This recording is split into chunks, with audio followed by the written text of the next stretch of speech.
नमस्कार, मैं हूँ Reema Jaiswal. Arms and the man G B Shaw, George Bernard Shaw ने इस ड्रामा को लिखा था। आदमी, मुझे क्या कल्पना भी नहीं करनी चाहिए। आप 3 दिन भी इस युद्ध में रह नहीं सकती, गोलियों की बौछार में, क्योंकि आम आदमी युद्ध में रह नहीं सकता है। लेकिन हाँ, मैंने इस 3 दिन में युद्ध में गोलियों की बौछार देखा है। हाँ, आप ऐसा कैसे कह सकते हैं? हाँ मैडम, जो आम इंसान है उसके लिए युद्ध लड़ना इतना आसान नहीं होता है, क्योंकि कहीं ना कहीं युद्ध में हम सभी को युद्ध लड़ने की कौशल शैली सिखाई जाती है। अच्छा, अगर आपको युद्ध में 3 दिन रहना पड़ जाए तो आप तो भाग आएंगे डर के मारे। ऐसा कैसे आप कह सकते हैं? जहां तक मुझे लगता है आप तो कायर हैं। कह सकती हैं। हाँ, क्योंकि जिस तरह से आपने बुल्गारिया के सैनिक को देखकर आप डरे, मैं कह सकती हूँ आप कायर हैं। हाँ मैडम, जब मौत आती है कहीं ना कहीं योद्धा जो सैनिक रहते हैं वो भी कायर बन जाते हैं, समय की परिस्थिति को देखकर। हाँ, लेकिन आपको ये नहीं पता होगा कि आपकी जो बुल्गारिया की सैनिक है वो भी कायर है।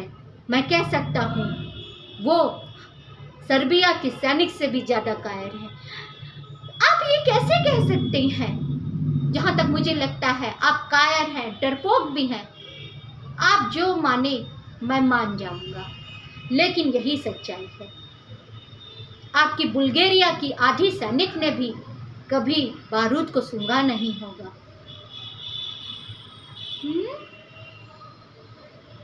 क्या ये सच है? हाँ, ये सच है। मैं बिल्कुल नहीं मानती हूँ इस बात को। आपको मानना पड़ेगा मैडम।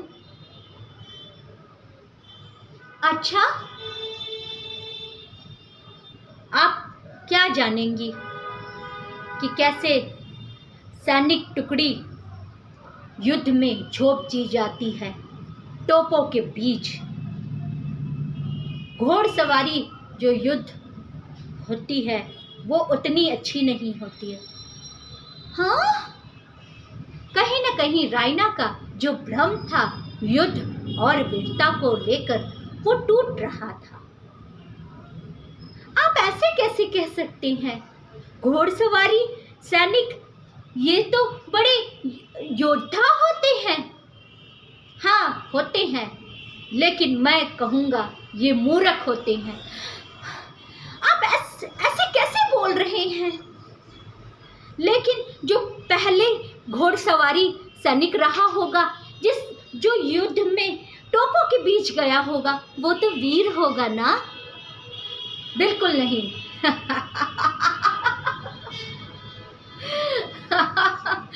बिल्कुल नहीं।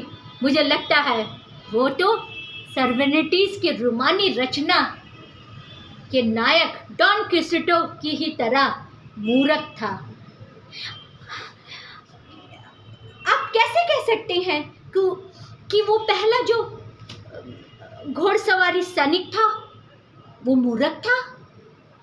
हाँ मैडम, वो मूर्ख था। अच्छा, क्या आपने देखा था? हाँ, मैंने देखा था। क्या आपने वाकई में उन सवारी करने वाले सैनिकों को देखा था? हाँ मैडम, मैंने देखा था। अच्छा, बताइए ना, मुझे बताइए ना उस सैनिक के बारे में।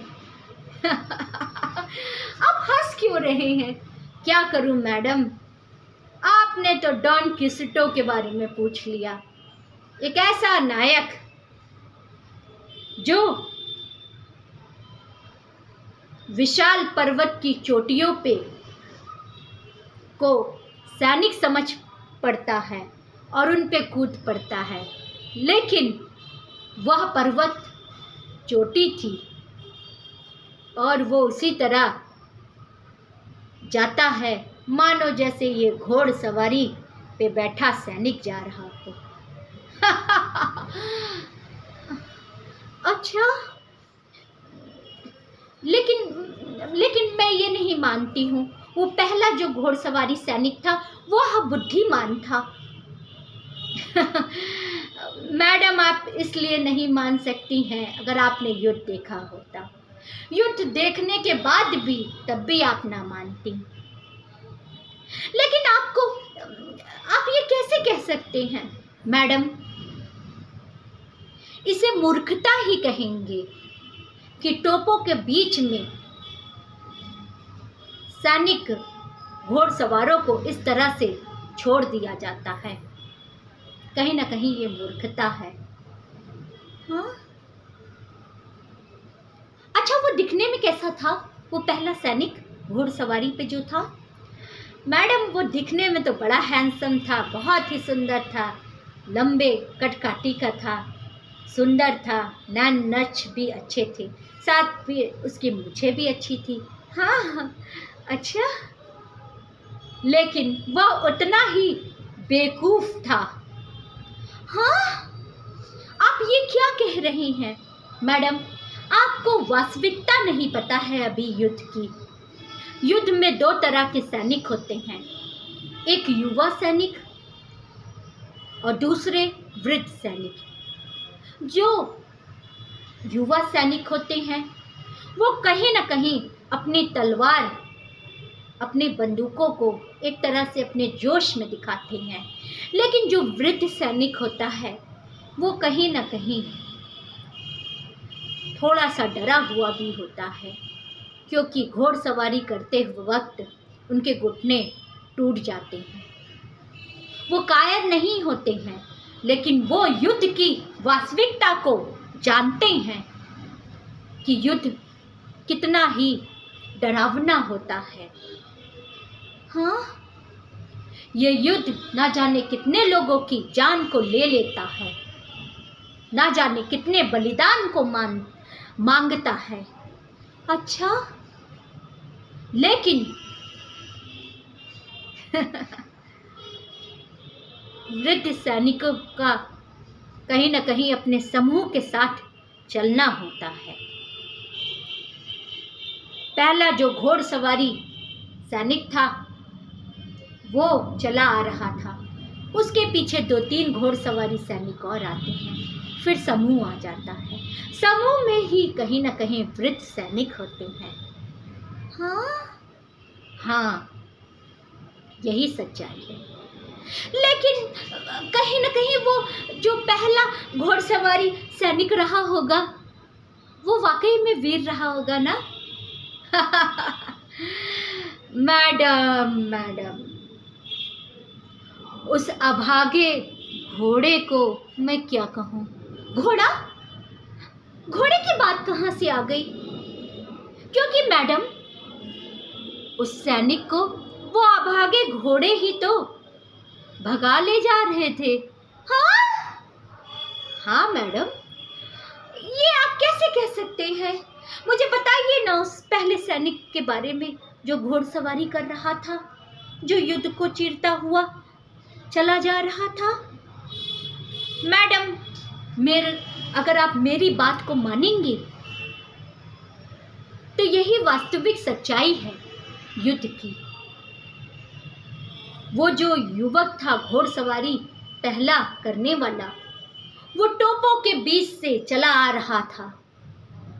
लेकिन सोचने वाली बात है, अगर तोपें चल जाती तो ना जाने कितने सैनिक मारे जाते। 50 गज के दायरे में भी वो ना आ पाते। हाँ मैडम, ऐसी मूर्खता कौन करता है युद्ध में जो तोपों के बीच चला आए?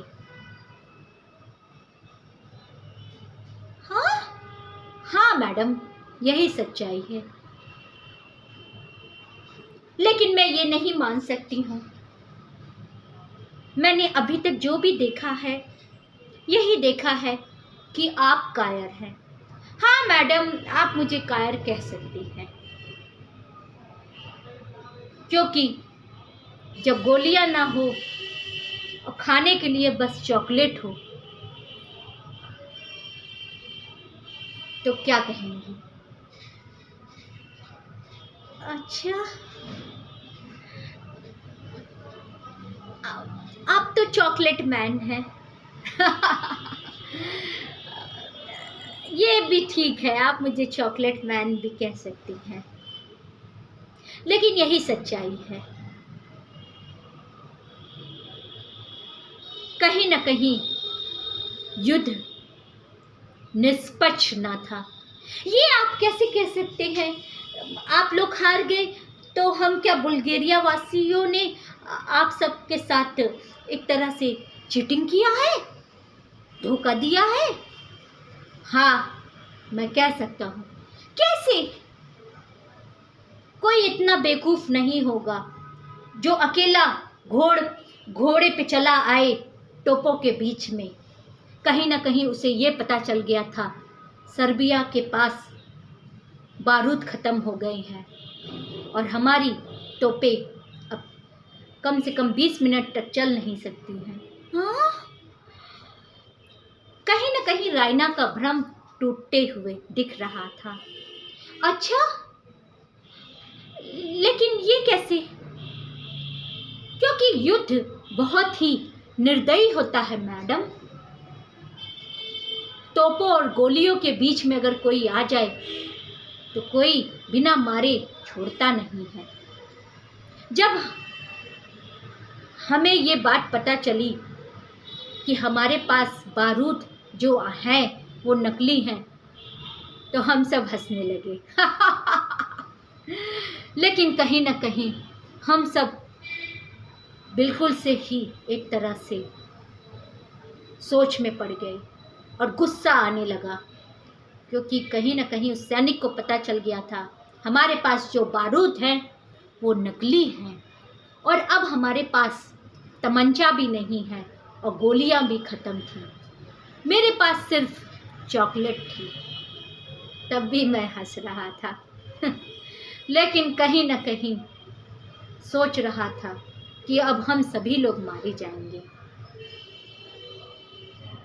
हाँ, इसलिए मैं कह सकता हूँ वो जो सैनिक था वो डॉन क्रिस्टो की ही तरह बेवकूफ था।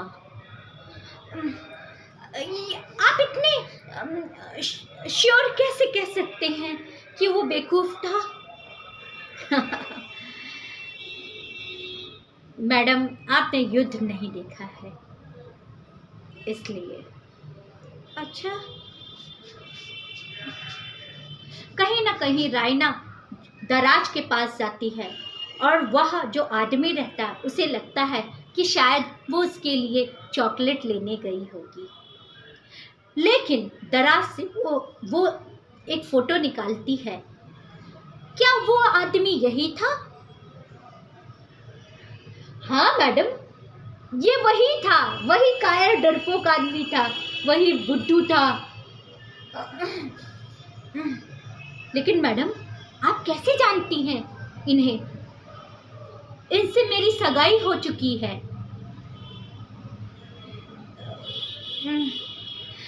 मैडम, मुझे माफ़ करिए, मैंने आपके भावी पति के बारे में ऐसा कहा, लेकिन ये सब बातें तो आपने अपने मुंह से कहीं ना कहीं बुलवाई हैं मुझसे।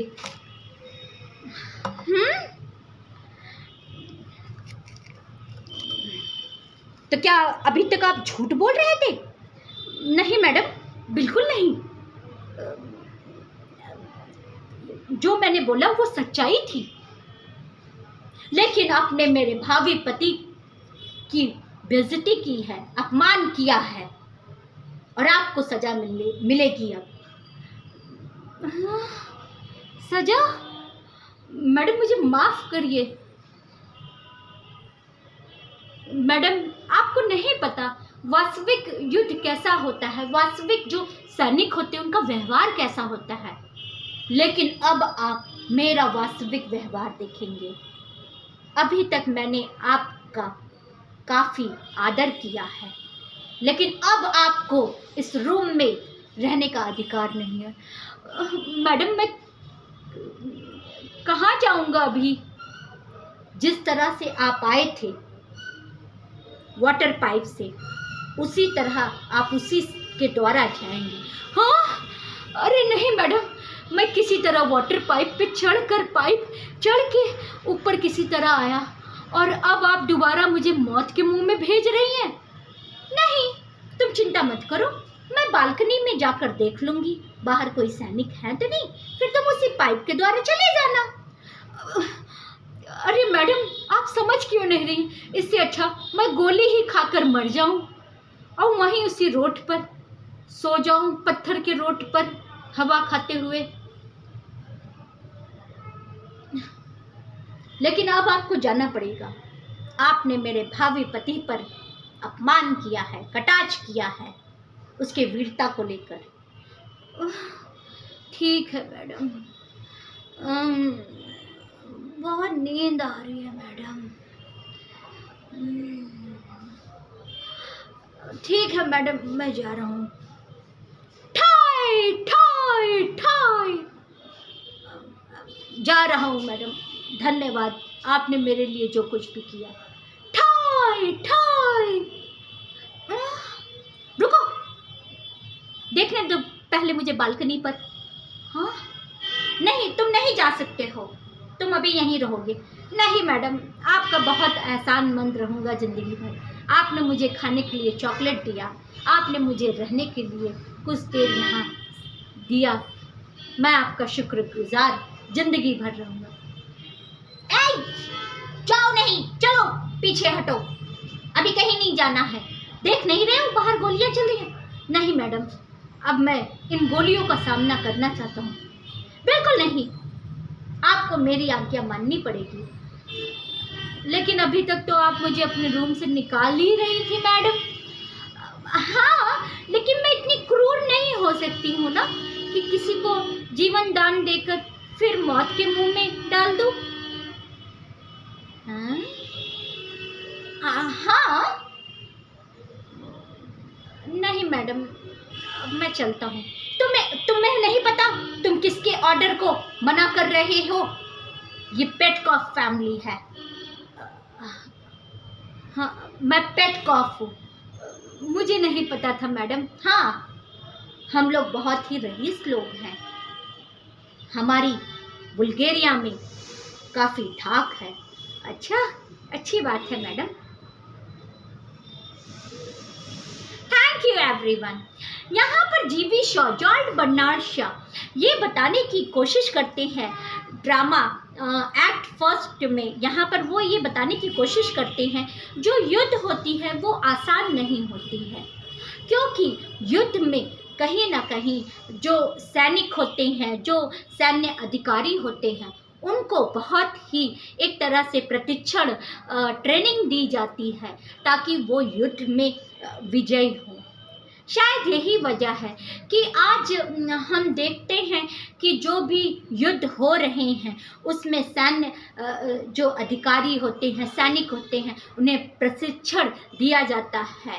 साथ ही साथ आप ये भी देखते हैं जब सैनिक की कमी पड़ जाती है तो जो कॉमन मैन होता है उन्हें भी ट्रेनिंग दी जाती है, लेकिन इनका प्रशिक्षण बहुत ही उच्चतम होना चाहिए, ऐसा जीवी शॉ कहते हैं। मतलब हमारे पास जो हथियार हो, जो बारूद हो, जो भी हमारे पास वेपन्स हो, वो बहुत ही अच्छी क्वालिटी के हों ताकि हम युद्ध में विजय हो सके। ऐसा जीवी शॉ का मानना था एक्ट फर्स्ट में। नमस्कार, थैंक यू एवरीवन।